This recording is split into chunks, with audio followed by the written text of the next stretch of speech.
Have you ever wondered how a journey that should take 11 days could take 40 years? This paradox is not a mathematical error, but a profound spiritual lesson. It's a tale of trust and unbelief, a story drawn from the book of Deuteronomy, where an 11-day journey turned into a 40-year wandering. This journey symbolizes the swift fulfillment of God's promises when embraced with open hearts and unwavering trust. It's an illustration of how faith can shorten the path to our divine destination. Just as Deuteronomy 1, 2, 3 recounts, the children of Israel journeyed from Mount Horeb, a journey of 11 days, but it wasn't the physical distance that extended their journey. Instead, it was their lack of trust in God's plan, their unbelief that turned an 11-day journey into 40 years of wandering. The Israelites had God's promise, they had His guidance, yet they faltered in their trust. They allowed fear and doubt to cloud their faith, leading them astray from the path God had laid out for them. And this is where the lesson lies for us today. Trust in God's plan isn't merely about believing in His existence or acknowledging His power.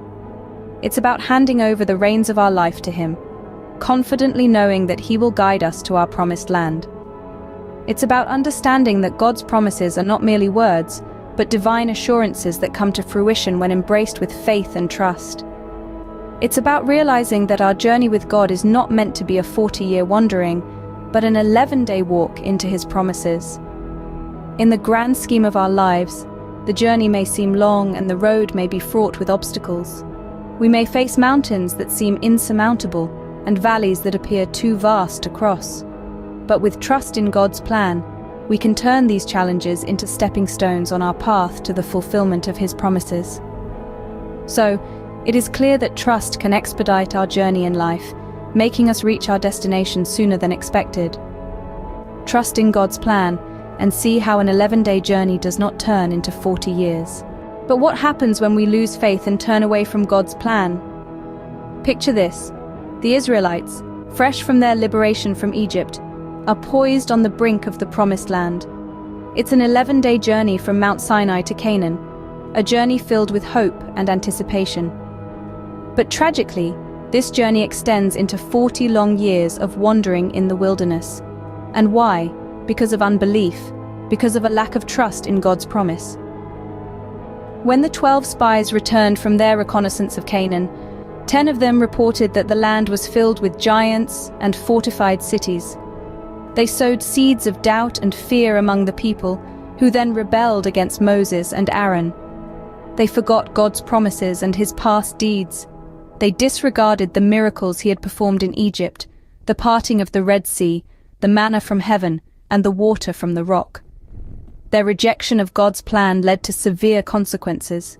The entire generation of those who had been adults at the time of the Exodus died in the wilderness, never seeing the promised land, and all because they did not believe in God's promise.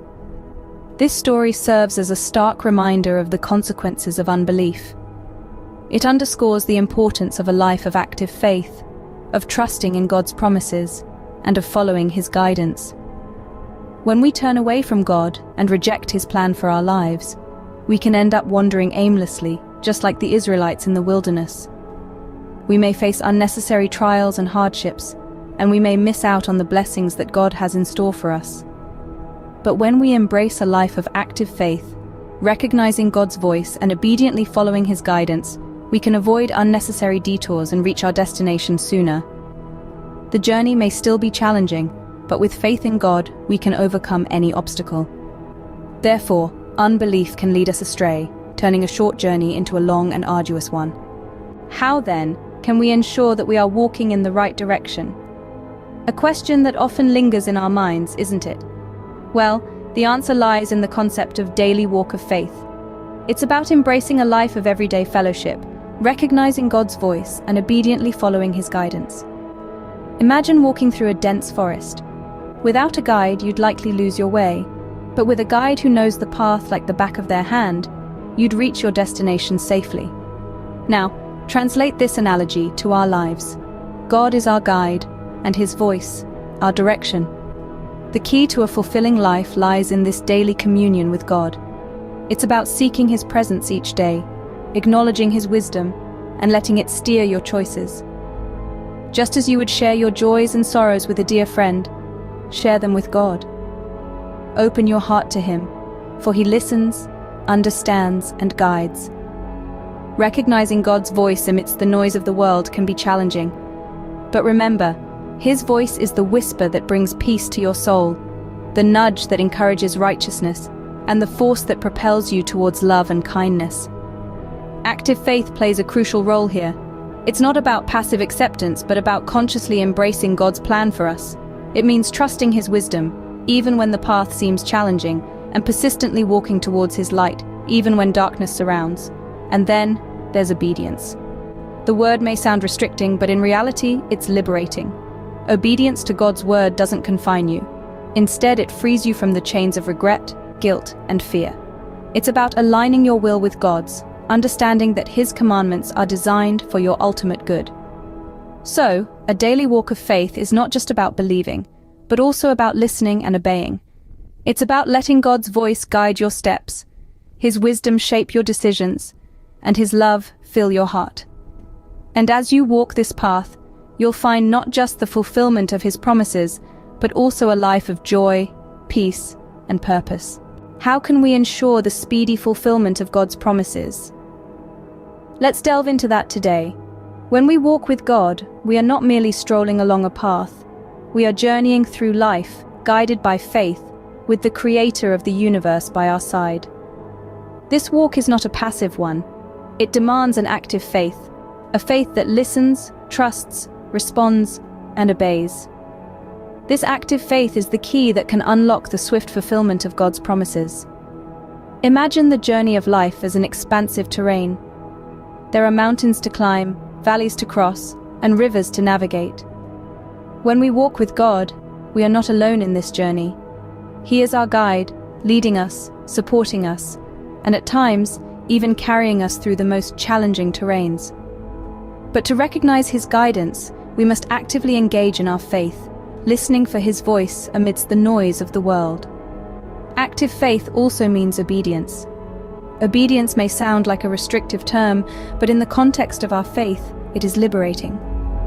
To obey God is to align ourselves with His perfect will, to move in harmony with the divine design of our lives. When we obey, we open the door to His blessings, allowing His promises to come to fruition in our lives. Walking with God by faith is not a one-time event, but a continuous journey. It's about daily choosing to trust Him, obey His teachings, and lean into His promises. This daily walk of faith can expedite the fulfillment of His promises. He is not a God of delay, but a God of perfect timing. When we align ourselves with His will through active faith and obedience, we allow His timing to become ours. And so, as we journey with God, let's remember the importance of active faith and obedience. Let's listen for His voice, trust in His guidance, and follow His lead. In doing so, we may find that His promises, those beautiful blessings He has in store for us, may arrive sooner than we think. Thus, our active faith and obedience can bring us God's promises sooner than we think. What is the call of Psalm 95 verses 6, 10? This profound question invites us into a moment of reflection and introspection. The psalmist beckons us with a timeless plea, a call to worship, to bow down, and to not harden our hearts. In the midst of our bustling lives, we are invited to pause and embrace a spirit of worship. This isn't about rituals, but rather an act of reverence that recognizes and acknowledges God's sovereignty. Worship is a way of saying, I trust in you, I rely on you. It's a tangible expression of our faith, a faith that is active and alive. The call to bow down is a call to humility. It's about acknowledging that we are not the masters of our own fate, but instead, we are part of a grand design crafted by a loving Creator. Bowing down is about surrendering our will to God's, acknowledging that His plan is greater than our own. But perhaps the most poignant part of this call is the warning against hardening our hearts. A hardened heart is a heart that is resistant to God's love and guidance. It's a heart that has become calloused by pride, unbelief, or disobedience. The psalmist warns us of the consequences of such a state, of living a life that strays from God's ways. So what happens when we heed this call? When we worship, bow down, and keep our hearts soft and receptive, we find ourselves walking a path of obedience, a path that aligns with God's will. Obedience is not a burden, but a joyous response to God's love and grace. It's about living a life that reflects our faith, a life that honors God. The call of Psalm 95 verses 6-10 is not just a call to action, but a call to transformation. It's a call to live a life of worship and obedience, a life that is in harmony with our Creator. So the key to a fulfilling life lies in worship and obedience, in heeding the call and not hardening our hearts. Now that we understand the importance of faith and obedience, what should we do next? Ponder on this. Consider the invitation to live a life wholly committed to Jesus Christ. The scriptures have made it clear that an abundant life awaits those who choose to follow His teachings. The journey may not always be easy, but it is the path to authentic fulfillment and peace. Remember, the lessons of the 11-day journey turned into 40 years due to disbelief and disobedience. Let's not allow such a fate to repeat in our lives. So I encourage you to take that leap of faith, to heed the call to worship, to bow down, and to soften your hearts. And as we journey together, I invite you to subscribe to our channel, ring the bell for updates, and share your thoughts in the comments section. Let's grow old together in faith and obedience. Until next time, this is Lady Janice, signing off with love and blessings.